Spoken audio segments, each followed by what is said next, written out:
mangyari tong new journey namin ni Pao. And then, next po is yung family namin sa mga support. Since grabe sobrang supportive nila, simula nung nalaman nila na buntis until hanggang ikasal.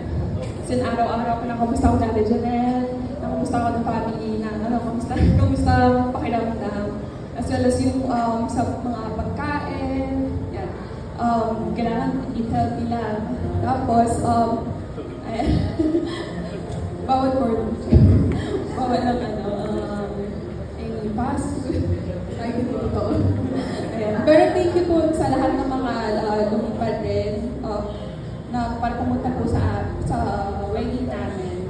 As lahat po kayo, thank you po. Sa mga tita, tito, thank you po. And then nag-iamasan, thank you for coming. Nag-iamasan is from Hong Kong. Thank you just for the wedding.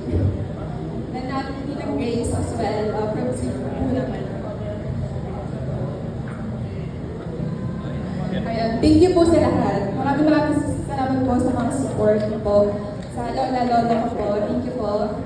Ayan, thank you po for coming.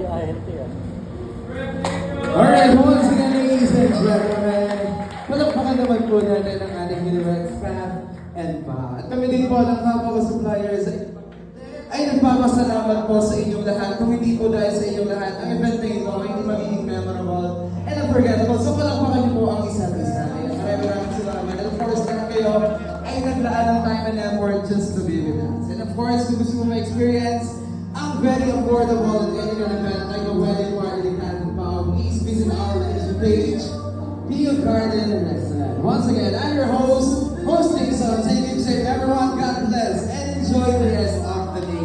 Maraming salamat po sa inyong lahat. Thank you so much. And of course, once take pictures with our newlyweds, punta lang po tayo dito sa